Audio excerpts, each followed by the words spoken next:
India से पाकिस्तान की जिल्लत amaze शिकस्त के बाद हैंडशेक कंट्रोवर्सी होती है। पीसीबी इस पर काफ़ी अच्छा स्टैंड लेता है और मैच रेफरी को, जो इन दोनों टीम्स के मैच के दौरान मैच रेफरी थे, उनको एशिया कप से बाहर निकालने का मुतालबा करता है। खैर, ये मुतालबा तो माना नहीं जाना था। ये जो मैच रेफरी होता है आईसीसी की तरफ से आता है और इस वक्त आईसीसी का हेड कौन है वो तो आप सबको पता है। बीजेपी इंडिया में रूल कर रही है, उन्हीं की पार्टी के एक बहुत ही इम्पोर्टेंट रुकन है, उनके बेटे बैठे हुए हैं चेयरमैन बन के आईसीसी में। उनकी क्रेडिबिलिटी क्या है? कोई क्रेडिबिलिटी नहीं है, जीरो क्रेडेंशियल्स हैं। बस सियासतदान का बेटा है, पॉलिटिशियन का रेफरेंस चला हुआ है, उसकी सिफारिश लगी हुई है और इतनी हाई पोस्ट पर बैठा हुआ है। और कैसे हो सकता है कि अब बीजेपी का इन्फ्लुएंस इतना ज़्यादा है, बीजेपी की ही पार्टी के एक बंदे का बेटा जब आईसीसी में आएगा तो वो पॉलिटिसाइज ना करे। जब भी पाकिस्तान और इंडिया का मैटर सामने आएगा, जब भी पाकिस्तान और इंडिया के टीम्स ने आपस में खेलना होगा। एशिया कप 2022 भी पाकिस्तान में होना था, इन्होंने यही पॉलिटिकल इश्यूज बनाकर पाकिस्तान से टूर्नामेंट को शिफ्ट करवा दिया श्रीलंका में। उसके बाद 2025 की चैंपियन ट्रॉफी में भी इंडियन टीम पाकिस्तान में तो नहीं आई, अपने सारे मैचेस उन्होंने दुबई में रख लिए। अब भी पाकिस्तान इंडिया की जो मुख्तसर सी जंग हुई थी, उसमें जब पाकिस्तान ने उनको जिल्लत अमेज शिकस्त दी है, उसका बदला लेने के लिए उन्होंने ये मैच का ही बहाना बनाया हुआ था। पहले तो यही मुतालबा किया जा रहा था कि इंडिया को पाकिस्तान के साथ मैच खेलना ही नहीं चाहिए, सारी पब्लिक इनके अगेंस्ट थी। लेकिन आपको पता है गेम तो सारी पैसे की है, जितने भी स्पॉन्सर्स हैं उन सब ने अपना सारा पैसा तो इंडिया पाकिस्तान के मैच पे लगाया होता है। इसी वजह से तो एशिया कप में 2 दफ़ा इनका मुकाबला करवाते हैं। बहरहाल, इंडिया पाकिस्तान का जब मैच होता है तो सबको ये पता था कि एक स्टेटमेंट देनी है, जो भी टीम जीतेगी उसने एक स्टेटमेंट देनी है। उसके बाद जो कंट्रोवर्सी हुई है वो भी आप सबके सामने है, हैंडशेक वाली जो कंट्रोवर्सी हुई है। फिर सूर्या कुमार ने जो बयान दिया है पोस्ट मैच प्रेस कॉन्फ्रेंस में, जिस तरह की उसने ज़ुबान इस्तेमाल किया पाकिस्तान के अगेंस्ट, ये इंतहाई जिल्लत अमेज़ रवैया था उसका। पाकिस्तान को क्लियर मैसेज दिया जा रहा था कि हम आपको क्या समझते हैं और हम आइंदा से आपके साथ किस तरह से डील करेंगे। अब बीजेपी का एक बंदा जब आईसीसी का चेयरमैन बन जाएगा तो जाहिर है इसी तरह से पॉलिटिसाइज किया जाएगा। पाकिस्तान इंडिया के हर इशू को स्पोर्ट्स में भी पॉलिटिसाइज किया जाएगा।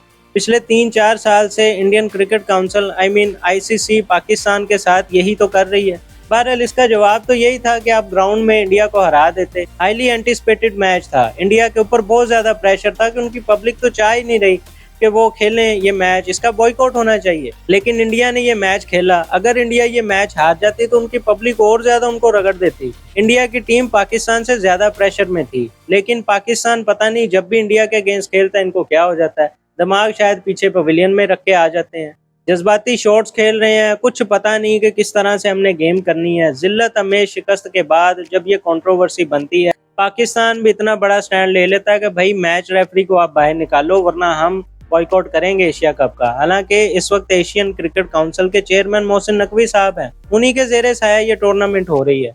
खैर, मामला आगे बढ़ता है। 2 दिन के बाद यूएई का मैच होता है पाकिस्तान से। अब यहाँ पर भी कंट्रोवर्सी बनी हुई है। पाकिस्तान मुसलसल मुतालबा कर रहा है कि रेफरी को आप रिमूव करें वरना हम एशिया कप का बॉयकॉट करेंगे। पाकिस्तान यूएई के अगेंस्ट ये मैच नहीं खेलेगा।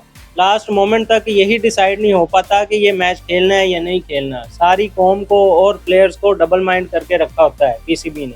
लास्ट मोमेंट में पीसीबी के चेयरमैन से साबका चेयरमैन की मुलाकात होती है और वो कहते हैं कि भाई बॉयकॉट की तो बात ही नहीं है, आप बॉयकॉट ना करें, आप मैच खेलने जाएं। लास्ट मोमेंट पे यूएई के साथ मैच होता है। अब जितना भी ये कंट्रोवर्सी बन गई, जिस तरह से खबरों में सब कुछ आ गया, अवाम तो यही एक्सपेक्ट कर रही थी कि आज पाकिस्तानी टीम यूएई के खिलाफ खेलेगी, लेकिन स्टेटमेंट जाएगी इंडिया को, ये परफॉर्म करेंगे, 180-200 का टारगेट बोर्ड पे लगाएंगे, पहले बैटिंग करेंगे और अच्छा खासा धोएंगे यूएई को।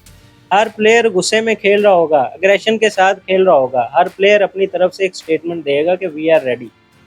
लेकिन होता क्या है, जब यूएई के अगेंस्ट पाकिस्तानी टीम ग्राउंड में उतरती है तो उनकी बॉडी लैंग्वेज उतरी हुई होती है, शोल्डर्स डाउन होते हैं, कॉन्फिडेंस होता ही नहीं है। जब मैच स्टार्ट होता है तो बैटिंग में फिर से 100 से पहले 5 आउट हो जाते हैं, आधी टीम पवेलियन लौट जाती है 100 से पहले ही। लास्ट मोमेंट पे फिर से शाहीन अफरीदी थोड़ा सा कैमियो दिखाते हैं और थोड़ा सा अच्छा टारगेट सेट करते हैं यूएई के अगेंस्ट और यूएई के अगेंस्ट हम मैच जीत जाते हैं। लेकिन जो परफॉर्मेंस यूएई के अगेंस्ट पाकिस्तान ने दी है, इंतहाई मायूस कुन परफॉर्मेंस है।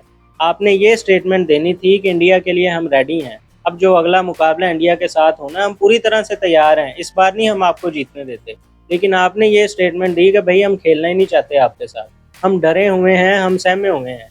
एसोसिएट टीम के अगेंस्ट अगर पाकिस्तान टीम इस तरह से परफॉर्म कर रही है, इस तरह से पैनिक सिचुएशन में है, तो आप कैसे एक्सपेक्ट कर सकते हैं कि इंडिया के खिलाफ पाकिस्तानी टीम मैच जीत भी पाएगी। ये पूरे 20 ओवर खड़े होके खेल लेंगे ना, ये भी बहुत बड़ी बात है, जो हालात इस वक्त टीम के बने हुए हैं। जब तक इंडिया और पाकिस्तान के चेयरमैन स्पोर्ट्स में हाई पोस्ट पर विराजमान हैं, इंटरनेशनल मामलात को देख रहे हैं, तब तक इंडिया पाकिस्तान की कंट्रोवर्सीज चलती रहेंगी। अब इस सब का सोल्यूशन क्या है? सोल्यूशन भाई साहब यही है कि आप ग्राउंड में परफॉर्म करें। इंडिया ने जो कुछ भी किया मैच जीतने के बाद किया। मैच जीतने से पहले उन्होंने किसी को भनक तक नहीं होने दी कि हमने क्या हरकत करनी है। बेशक उन्होंने बड़ी अच्छी हरकत की है और आप इनसे एक्सपेक्ट भी क्या करते हैं, लेकिन उन्होंने जो कुछ भी किया है मैच जीतने के बाद किया है, एक स्टेटमेंट दी है। आप मैच जीतने के बाद आप भी जो कुछ मर्जी कर लेते, क्योंकि इंडिया पाकिस्तान के ये मसले चलते ही रहने। इस वक्त सोल्यूशन यही है कि आप जो नेक्स्ट मैच आ रहा है इंडिया के साथ, वो मैच आप जीतें और अच्छे मार्जिन से जीतें, अच्छी तरह से जीतें, उनको डिस्ट्रॉय करें। उसके बाद आप भी यही सब कर लें, आप भी ट्रिब्यूट पेश कर दें हमारी आर्म्ड फोर्सेस को, पीएएफ को ट्रिब्यूट पेश कर दें। लेकिन पहली तो शर्त यही है ना कि आप उनके अगेंस्ट मैच जीतें। जिस तरह की पाकिस्तानी टीम की बॉडी लैंग्वेज नज़र आ रही है, ये तो इंडिया के खिलाफ मैच खेलना ही नहीं चाहते। यूएई के अगेंस्ट हमें रोटेशन पॉलिसी नज़र आई। पहले 5 ओवर में पाकिस्तान ने 5 बॉलर यूज़ कर लिए, एक ओवर में एक अलग अलग बॉलर यूज़ किया गया। इसी तरह जब बैटिंग आई है तो बैटिंग में किसी प्लेयर को पता ही नहीं कि मेरा नंबर कौन सा है। ठीक है, रोटेशन पॉलिसी होती है, लेकिन इतनी भी रोटेशन नहीं होनी चाहिए कि आप खुद ही पैनिक सिचुएशन में गए हों। सबको पता चल रहा था कि आप पैनिक हुए पड़े हैं। ये कोई रोटेशन पॉलिसी नहीं थी, ये पैनिक था। अब अगर रोटेशन पॉलिसी पे काम हो ही रहा है तो इंडिया के खिलाफ भी आप स्ट्राइक रोटेशन पे भी काम कर लो यार। T20 का मतलब ये तो नहीं है कि बस छक्का ही मारना है या चौका ही मारना है। सिंगल डबल का कोई कॉन्सेप्ट ही नहीं है। 20 ओवर आपके पास होते हैं, अगर वो आप 120 गेंदें खेल लेते हैं, स्ट्राइक रोटेशन करते हैं, जब आपके ऊपर प्रेशर आता है, आप स्ट्राइक रोटेशन कर रहे हैं, तो वो प्रेशर खुद ब खुद ही साइड पे हो जाता है। श्रीलंका और अफगानिस्तान का आप मैच देख लें, कितना इजीली श्रीलंका ने अफगानिस्तान के अगेंस्ट परफॉर्म किया है और वो मैच आराम से वो जीत गए। कहीं पर भी ये नहीं लगा कि श्रीलंका की टीम प्रेशर में है। क्यों? क्योंकि वो स्ट्राइक रोटेशन करते रहे। आपने तो इंडिया के खिलाफ प्रेशर में 10 ओवर्स ही डॉट बॉल खेल दिए। 10 ओवर्स में आपने 130 बनाया। 10 ओवर्स में 130 ही बन सकता था ज़्यादा से ज़्यादा। इससे क्या हो सकता है? इससे ज़्यादा आप क्या एक्सपेक्ट करते हैं? ओमान की टीम जिसको पाकिस्तान ने 60 स्कोर पर ऑल आउट कर दिया था, इंडिया के खिलाफ उसने जिस तरह से परफॉर्म किया है, उन्होंने ये स्टेटमेंट दी है कि इंडिया को इस तरह से आप टैकल कर सकते हो। बहुत इजीली खेल रहे थे, उनको पता था कि हम मैच नहीं जीतने वाले, उनको पता था, बस वो एंजॉय करने आए हैं। उनको यही बहुत ज़्यादा प्राउड था कि हम बड़ी टीम के अगेंस्ट खेल रहे हैं। लेकिन जिस तरह से वो खेले हैं, एक दफ़ा तो इंडिया भी परेशान हो गया था यार, कहीं अपसेट ही ना कर दें। पता तो सबको था कि वो नहीं जीतने वाली ओमान की टीम, लेकिन जिस तरह से उन्होंने परफॉर्म किया है, सब परेशान हो गए थे। पाकिस्तानी टीम को एक इनडायरेक्ट मैसेज भेजा गया कि भाई साहब ऐसे खेलते हैं। इंडिया की टीम कोई जिन नहीं है, आम इंसान ही है, आपके जैसे ही हैं। 4 शॉट्स उनके मुंह पे मारो, प्रेशर में आ जाएंगे। अगर आपसे शॉट्स नहीं लग रही तो आप स्ट्राइक रोटेशन तो करो। हमारे प्लेयर्स को तो बस 2 ही शॉट्स खेलनी आती हैं। हमने तो बल्ला घुमा देना आंखें बंद करके, चाहे वो चौका हो जाए या छक्का हो जाए या कैच हो जाए। सिंगल डबल का कोई कॉन्सेप्ट ही नहीं है। पहली तो रिक्वेस्ट यही है पाकिस्तानी टीम से और इनके कोचिंग स्टाफ से, इतनी भी ज़्यादा रोटेशन पे आप ना फोकस करें, स्ट्राइक रोटेशन पे आप फोकस करें। प्लेयर्स को जब आप ग्राउंड में भेजते हैं तो उनके दिमाग में अकल डाल के भेजा करें और खुद भी अकल से काम लिया करें। इंडिया के खिलाफ आप जब भी मैच खेलें, आप हमेशा अपनी गलतियों की वजह से हारे हैं। इंडिया एक ऑर्डिनरी टीम है। इंडिया ने हमेशा पाकिस्तान के अगेंस्ट ऑर्डिनरी परफॉर्म किया है। हम सिर्फ प्रेशर की वजह से, जज्बात में आने की वजह से मैच हारते हैं। हम उस बॉलर को चार्ज करने जाते हैं जिसे पूरी दुनिया रिस्पेक्ट करती है, जिसके अगेंस्ट पूरी दुनिया बड़े आराम से खेलती है, उसके अगेंस्ट स्ट्राइक रोटेशन करती है। हम उसी को चार्ज करने जाते हैं। भाई पहले सेट तो हो लो विकेट पे, पहले 4 गेंदें खेल तो लो। पहली गेंद पर ही आप शॉट खेल रहे हो। और बड़ा ही ज़बरदस्त रिकॉर्ड है पाकिस्तान का। यहाँ पे जो बैट्समैन है वो बॉलर बन चुका है, जो बॉलर है वो बैट्समैन बन चुका है। आवे का आवे बिगड़ा हुआ है। बहरहाल सोल्यूशन यही है कि आप ग्राउंड में परफॉर्म करें। जितनी भी कंट्रोवर्सीज हैं इन दोनों बोर्ड्स का आपस में, जो भी फड्डा है, मुल्कों का जो भी फड्डा है, वो चलता ही रहेगा। जब तक आप ग्राउंड में परफॉर्म नहीं करेंगे, आपकी इज्जत कोई नहीं करेगा। जब तक आप इंडिया को ग्राउंड में नहीं हराएंगे, आपकी बात कोई भी नहीं सुनेगा। आप अपने हक पर भी खड़े होंगे ना, लेकिन अगर आप इंडिया से जलील होकर मैच हारे हैं तो भाई साहब आपकी बात कोई नहीं सुनने वाला। अव्वल तो पीसीबी ने स्टैंड ही गलत लिया है मैच रेफरी को निकालने का। सूर्या कुमार पे कोई बात ही नहीं कर रहा, उसकी स्टेटमेंट पे कोई बात ही नहीं कर रहा। चलें फिर भी सारी कौम यही एंटिसिपेट कर रही है कि शायद आपने भी अब यही करना है। मैच जीतने के बाद आपने भी ट्रिब्यूट देना है अपनी आर्म्ड फोर्सेस को, लेकिन पहली शर्त ये है कि भाई साहब मैच तो जीतो। यूएई के खिलाफ जिस तरह से आप परफॉर्म कर रहे थे, हमें तो यही नज़र आ रहा है कि आप इंडिया को फेस ही नहीं करना चाह रहे। फेस करने से पहले ही आपके अंदर डर बैठा हुआ है। बहरहाल रिक्वेस्ट यही है कि जो गलतियां आपने पहले कर दी इंडिया के खिलाफ, वो गलतियां नहीं करनी। हमेशा इंडिया के खिलाफ जब भी मैच हो, पिच सिचुएशन कोई भी हो, पिच रिपोर्ट कोई भी हो, आप हमेशा इंडिया के अगेंस्ट सेकंड बैटिंग करें। जो प्रेशर इंडिया की टीम लेकर आती है, जितना क्राउड की सपोर्ट उनके साथ होती है ना, उसको एब्जॉर्ब करने के लिए, उसमें एडजस्ट करने के लिए आपको सेकंड इनिंग में ही बैटिंग करनी चाहिए।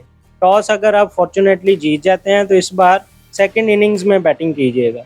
बॉलिंग पहले चूज़ कीजिएगा और उसमें उनको रिस्ट्रिक्ट करने की कोशिश करें। प्लानिंग के साथ आएँ, प्लानिंग के साथ खेलें, प्रेशर में ना खेलें।